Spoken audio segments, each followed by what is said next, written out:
Let's bring in another one of our guys, our NBA insider now, Brian Windhorst. Brian, what can you tell us about D. Wade to the Cavs? What do you know? Yeah, David, the expectation is that Dwayne Wade is going to choose the Cavs and finalize the deal tomorrow after he clears waivers. A couple of the other teams that were recruiting him, including the Oklahoma City Thunder and San Antonio Spurs, have recognized that Wade is likely headed to Cleveland.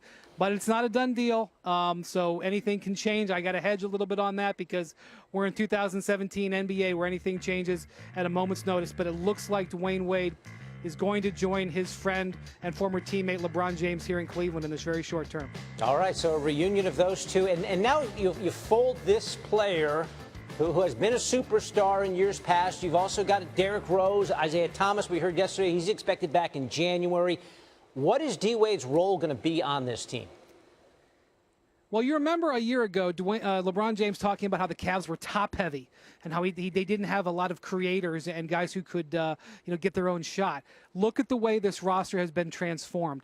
You have Derrick Rose here now. You have Isaiah Thomas when he gets healthy here now. You have Jeff Green who can do a little bit of that off the bench. And then if you add Dwayne Wade, you've completely transformed the dynamics of the way the Cavs are put together. A lot more offensive creators. In theory, you'd be able to take LeBron off the court and not lose as much offense as you saw happen over and over a year ago. Now, the one thing, Coach Ty Lue announced yesterday that Derrick Rose would be his starting point guard going forward with Isaiah Thomas out until about January with that hip injury.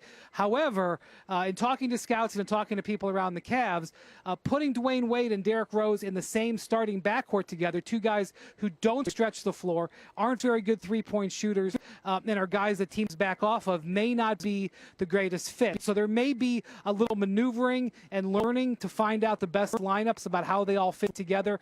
But Dwayne Wade gives the Cavs back something they lost when Kyrie Irving left, and that is a guy who in a playoff setting, when you need 2 points, you can throw him the ball and he can either create his own basket or get to the foul line. Dwayne Wade does that, as does Kyrie Irving.